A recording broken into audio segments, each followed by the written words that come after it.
आज हम बात करने वाले हैं एक इमोशनल येट शॉकिंग कहानी के बारे में। एक लड़की की स्टोरी जिसमें फैमिली ड्रामा, बिट्रेल और हार्ट ब्रेक सब कुछ है। तो चलिए बिना टाइम वेस्ट किए शुरू करते हैं। माय नेम इज़ निसी और आज हम एक्सप्लेन करने वाले हैं परफेक्ट मैरिज रिवेंज। तो आइए शुरू करते हैं।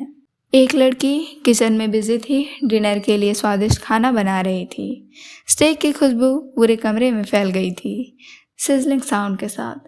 तभी अचानक से एक गुस्से में भरी औरत कमरे में घुसी। खाना अभी तक तैयार क्यों नहीं हुआ? और बिना रुके उसने टेस्ट भी किया और तुरंत थूक दिया, इट्स टू सॉल्टी।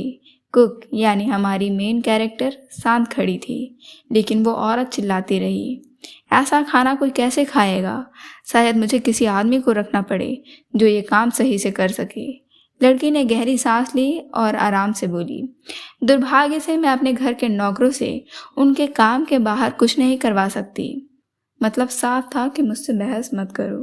तभी एक लड़की कमरे में दाखिल होती है, गुस्से में बोली, वो सामान कहाँ है जो मैंने तुमसे मंगवाया था? कुक ने एक पैकेट पकड़ा दिया। उसने फाड़ कर देखा तो कुछ और ही निकला। ये क्या है? वो चिल्लाई। कुक ने बड़ी शांति से कहा, इंस्टाग्राम पर कुछ ऐसा ही देखा था, थोड़ा ट्रेंड में है। वो लड़की और गुस्से में बोली, नेक्स्ट टाइम वही लाना जो मैंने कहा है। पूरा माहौल तनाव से भर गया। डिनर के बाद माँ वापस आती है और कहती है, वीकेंड फ्री रहना, हम हॉस्पिटल जा रहे हैं। लड़की चौंकती है, क्यों माँ, क्या हुआ? माँ बोलती है, नाटक मत कर, 1 साल हो गया शादी को, अभी तक कोई बच्चा नहीं, ये तुम्हारी गलती है। लड़की चुप रहती है और फिर धीरे से कहती है, हम पहले ही शोक से बात कर चुके हैं, हम दोनों साथ जाएंगे। माँ के चेहरे पर झुंझलाहट साफ दिखती है। तभी डोर बेल बजती है, मेहमान आ गए थे। माँ का मूड तुरंत बदल जाता है, चेहरे पर एक नकली मुस्कान आ जाती है। वेलकम, अंदर आइए, वो मुस्कुराते हुए कहती है। मेहमान घर की तारीफ करते हैं, क्या इस घर की कीमत 200 मिलियन तक पहुंच गई? माँ हंसती है, अभी इतनी भी नहीं हुई। सब हंसते हैं, खाते हैं, बातें करते हैं, पर लड़की के अंदर सन्नाटा है। डिनर के बाद लड़की थोड़ी देर के लिए बाहर निकलती है। माँ पीछे से पुकारती है, थोड़ा और मांस लेकर आना, पर वो सुनती ही नहीं, खोई हुई चली जाती है। कार में बैठकर उसे माँ के शब्द याद आते हैं, भले ही आज तुम्हारा जन्मदिन है, पर हमारे लिए ये बस एक आम दिन की तरह है। वो गुस्से में स्टीयरिंग व्हील पर हाथ मारती है, ऐसा नहीं होना चाहिए था, ये सब गलत है। अचानक उसका फ़ोन बजता है, मैसेज फ्रॉम हस्बैंड शोक। उसने लिखा था, मीटिंग अभी चल रही है, पर 3 घंटे बाद मैं फ्री हो जाऊंगा। लड़की के चेहरे पर हल्की मुस्कान आ जाती है, आखिरकार आज हम मिलेंगे।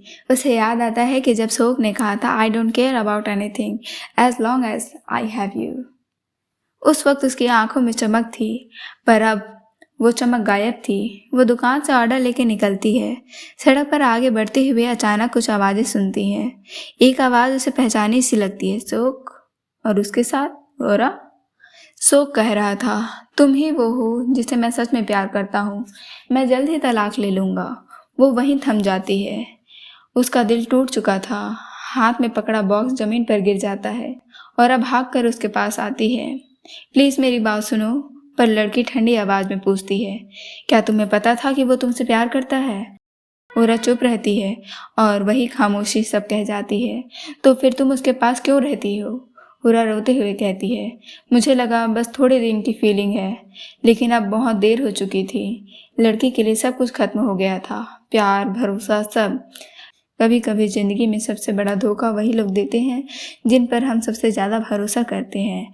यही इस कहानी का सबक है, कभी किसी के लिए खुद को मत खोना। यू गुस्से में अपनी बहन ओरा से हाथ छुड़ाकर भागने लगी। उसका दिल धोखे और दर्द से भरा हुआ था। सामने ट्रैफिक लाइट की आवाज़ गूंज रही थी, लेकिन वो कुछ नहीं सुन पा रही थी। अचानक तेज़ रफ्तार से कार आई। हेडलाइट्स ऐसे चमक रहे थे जैसे अंधेरे में किसी दानव की आंखें, और एक ही पल में यू हवा में उछल गई। उसकी एड़ी ज़मीन पर रह गई और पीछे सिर्फ खून की एक लाल लकीर। योरा चीख उठी। शोक ने घबरा कर उसकी आंखें ढकने की कोशिश की, पर बहुत देर हो चुकी थी। यू के चेहरे पर आंसू थे, सोचते हुए, मैंने कभी उस पर भरोसा ही क्यों किया? और फिर सब कुछ खत्म हो गया। वो उसी दिन मर गई जिस दिन उसने ज़िंदगी की एक नई शुरुआत की उम्मीद की थी। कहानी फिर पीछे लौटती है, बचपन के फ्लैशबैक में। एक बर्फीली रात, एक बच्ची को अनाथालय के दरवाजे पर छोड़ा गया था। वो रो रही थी, बिल्कुल अकेली। कई बार उसे गोद दिया गया और फिर छोड़ दिया गया। आखिरकार एक अमीर परिवार ने उसे अपनाया। कुछ समय सब ठीक चला, पर जल्द ही उसकी गोद ली हुई माँ जुमिन का निधन हो गया।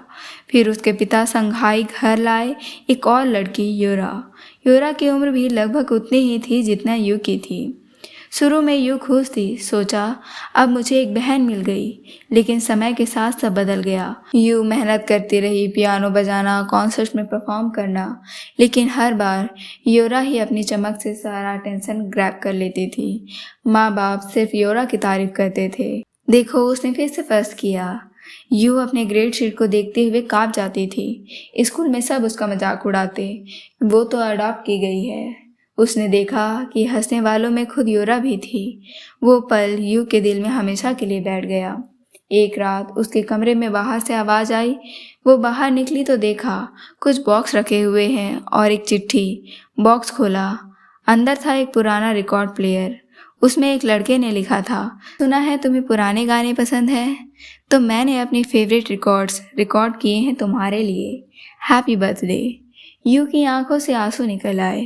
पहली बार किसी ने उसके लिए इतना प्यारा काम किया था। सालों बाद उसने सियोक से शादी की।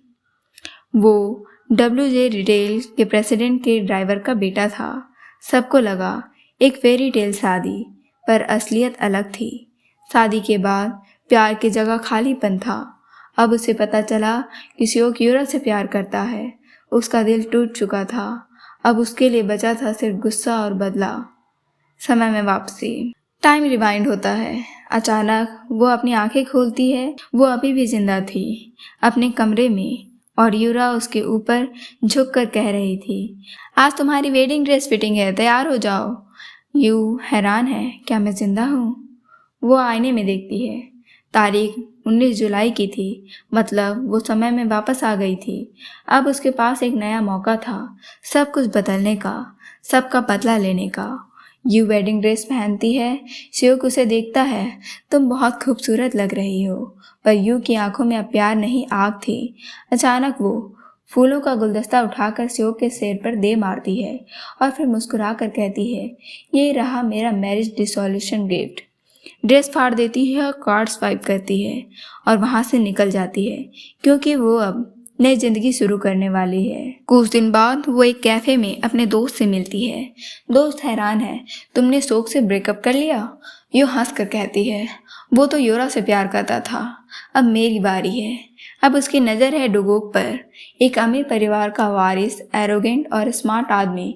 यू जानती है कि ये रिश्ता सिर्फ शादी नहीं बल्कि एक बिजनेस डील भी है। वो उससे मिलती है और कहती है, मैं तुम्हारे साथ शादी इसलिए नहीं करना चाहती क्योंकि मैं तुमसे प्यार करती हूँ, बल्कि इसलिए क्योंकि मुझे अपने भविष्य की कंपनी शुरू करनी है।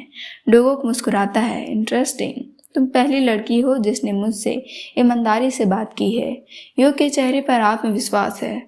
अब वो वही मासूम लड़की नहीं रही, वो अब अपनी कहानी खुद लिखने वाली है। तभी कैफे का दरवाज़ा खुलता है। अंदर आती है योरा और उसके साथ सियोक। यू की आंखों में आग जल उठती है। वो तुरंत डुगो की तरफ मुड़ती है और उसका कॉलर पकड़कर उसे किस कर देती है। पूरा काफी सन्न रह जाता है। योरा और सियोक की आंखें फटी रह जाती है। यू मुस्कुराती है और कहती है, अब देखना कौन किससे ज़्यादा स्मार्ट है। यह कहानी यहाँ से रिवेंज मोड में चली जाती है। यो ने अपनी ज़िंदगी का नियंत्रण वापस ले लिया है। वो अब किसी की ट्रेजिक हीरोइन नहीं बल्कि अपनी ओन डेस्टिनी की क्वीन बन चुकी है।